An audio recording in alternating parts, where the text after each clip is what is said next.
മറവികൾക്കെതിരായ ഓർമ്മയുടെ പോരാട്ടം നരിവേട്ട പൂർത്തിയാക്കി ടോവിനോ തോമസിനെ നായകനാക്കി അനുരാജ് മനോഹർ സംവിധാനം ചെയ്യുന്ന പുതിയ ചിത്രമാണ് നരിവേട്ട.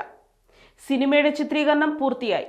ടോവിനോ തന്നെയാണ് സോഷ്യൽ മീഡിയയിലൂടെ ഇക്കാര്യം അറിയിച്ചത്.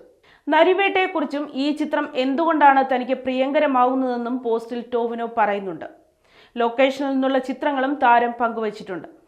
ഇന്ത്യൻ സിനിമാ കമ്പനിയുടെ ബാനറിൽ ടിപ്പു ഷാൻ, ഷിയാസ് ഹസൻ എന്നിവർ ചേർന്നാണ് ഈ ചിത്രം നിർമ്മിക്കുന്നത്.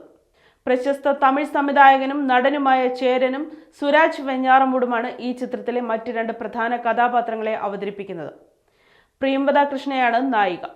ആര്യ സലീം, റിനി ഉദയകുമാർ, സുധി കോഴിക്കോട്, പ്രശാന്ത് മാധവൻ, എൻ.എം. ബാദുഷ എന്നിവരും ഈ ചിത്രത്തിലെ പ്രധാന കഥാപാത്രങ്ങളെ അവതരിപ്പിക്കുന്നു. ഇവർക്കൊപ്പം നിരവധി താരങ്ങളും പുതുമുഖങ്ങളും അണിനിരക്കുന്നുണ്ട്. കേന്ദ്ര സാഹിത്യ അക്കാദമി പുരസ്കാരം നേടിയ അബിൻ ജോസഫിന്റേതാണ് തിരക്കഥ.